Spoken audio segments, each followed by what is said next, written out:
नमस्कार दोस्तों, बहुत बहुत स्वागत है आप सभी का इंडिया नाउ में और मैं हूं संदीप पाल।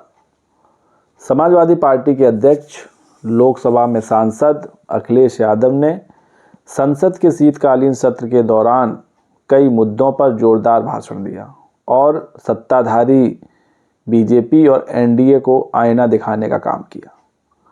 उन्होंने अपने इस भाषण में कई मुद्दों को उठाया, फिर चाहे वो मंदिर मस्जिद का मुद्दा रहा हो, मुसलमानों को लेकर जो आजकल चल रहा है मीडिया में, सोशल मीडिया में, वो मुद्दा रहा हो, जाति जनगणना का मुद्दा रहा हो, तमाम तरह के मुद्दों पर अखिलेश यादव ने जोरदार अंदाज में बात रखी।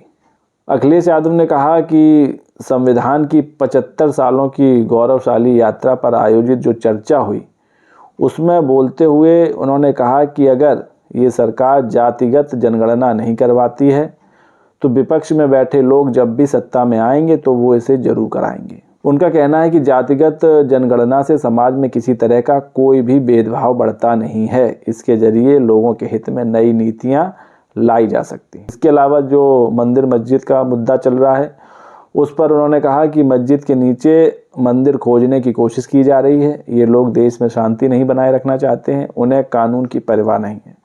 उन्होंने आज़ादी के बाद धार्मिक स्थलों की स्थिति पर सवाल उठाने पर सुप्रीम कोर्ट द्वारा हाल ही में रोक लगाने का श्रेय दिया। इसके अलावा अभी हाल ही में उपचुनाव में जिस तरह मुस्लिमों को वोट नहीं डालने के दावे किए गए, तमाम तरह के वीडियो सामने आए और उसकी चुनाव आयोग में शिकायत भी हुई थी, उस मुद्दे को भी अखिलेश यादव ने संसद में उठाया।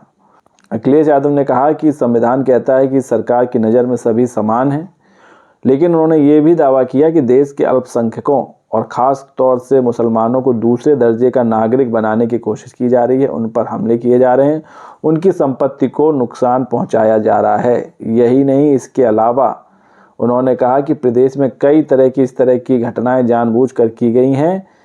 साथ ही साथ विधानसभा उपचुनाव के समय लोगों को वोट डालने से भी रोका गया। तो ये गंभीर आरोप अखिलेश यादव ने सरकार पर लगाए। साथ ही साथ भारत और चीन का जो सीमा का विवाद है जो अभी तक सुलझा नहीं है, उस पर भी अखिलेश यादव ने काफ़ी कुछ कहा। उन्होंने कहा कि हमारी सीमाएं लगातार सिकुड़ती जा रही हैं। भारत और चीन की सेना सीमा से पीछे हटी है, जिसमें भारतीय सेना अपने क्षेत्र से ज़्यादा पीछे हटी है, जबकि चीनी सेना मामूली तौर पर पीछे हटी है। अपनी सीमाओं की रक्षा करना ही संप्रभुता की रक्षा करना है। संविधान का जिक्र करते हुए उन्होंने कहा कि हमारा संविधान ही रक्षा कवच है और ढाल है। संविधान हमारी सुरक्षा प्रदान करता है और हमें शक्ति देता है। संविधान पीड़ित वंचितों को संरक्षण देता है। संविधान की रक्षा हमारे लिए जीवन मरण का सवाल है। तो जो संविधान का मुद्दा है ये अभी भी सबसे बड़ा मुद्दा बनाया और संविधान का मुद्दा अभी भी सबसे बड़ा मुद्दा बना हुआ है। इसके अलावा एक और बात जो अखिलेश यादव ने कही और उस पर गौर करना भी ज़रूरी है, वो ये कि उन्होंने कहा कि 2014 के बाद से देश में विषमता जितनी तेज़ी से बढ़ी है उसकी कल्पना भी नहीं की जा सकती है। आज 142 करोड़ में से 82 करोड़ लोग सरकारी अन्न पर जिंदा हैं, तो दूसरी ओर देश की आधी से ज़्यादा संपत्ति कुछ महज परिवारों का उस पर कब्जा है। सरकार लगातार कहती है कि अर्थव्यवस्था ऊंचाई पर है, तो ऐसे में सरकार बताए कि 60% लोगों की प्रति व्यक्ति आय क्या है। तो तमाम तरह के मुद्दे, तमाम तरह के सवाल अखिलेश यादव ने संसद में अपने भाषण में दिए, जो आपको भी सुनना चाहिए। तो आप भी सुनिए वीडियो के तौर पर कि अखिलेश यादव ने क्या कुछ संसद में कहा। और जहां बाबा साहब भीमराव अम्बेडकर जी ने इतना शानदार अच्छा संविधान दिया,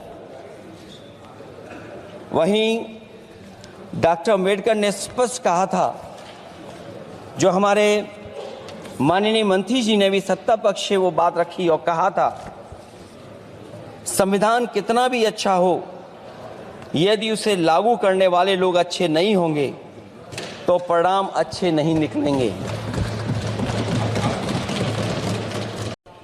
और अब तो उपासना करने पर भी दिक्कत है, क्योंकि हर मस्जिद के नीचे मंदिर खोजने वाले तत्व इस देश को शांति से रखना ही नहीं चाहते हैं। उन्हें कानून की कोई परवाह नहीं है। मैं इस मौके पर धन्यवाद देना चाहता हूं सुप्रीम कोर्ट का, कम से कम वो फैसला आया है जहां कुछ दिनों के लिए ये पाबंदी लगाई गई।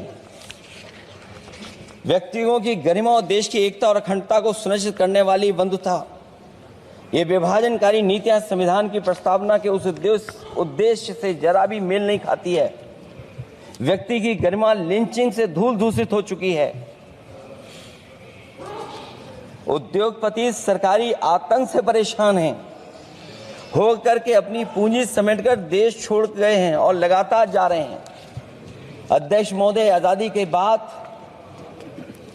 उद्योगपति कभी इतने भारत छोड़ करके नहीं गए होंगे, देश छोड़ के नहीं गए होंगे जितने इनकी सरकार में चले गए हैं। हम लोग तो उस पक्ष के धर लोग हैं। अगर आप करा सकते हैं तो आप कराइए। नहीं अध्यक्ष महोदय, जब कभी भी हम लोगों को मौका मिलेगा तो जाति जनगणना कराने का काम हम लोग करेंगे। सामाजिक न्याय समाज के अनुसूचित जाति, अनुसूचित जनजाति और अन्य पिछड़े वर्गों को न्याय दिलाने का बड़ा असर आरक्षण था, उसे समाप्त कर दिया गया है। आउटसोर्सिंग और कॉन्ट्रैक्ट बेसिस पर थोड़ी बहुत नौकरियां जो दी जा रही हैं, उनमें दलितों और पिछड़ों का कोई आरक्षण नहीं है।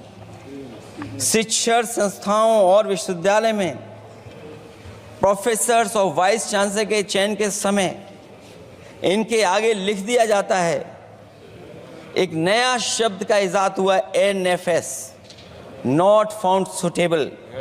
सरकारी उपक्रम बेच दिए, प्राइवेट उपक्रमों में कोई आरक्षण नहीं है।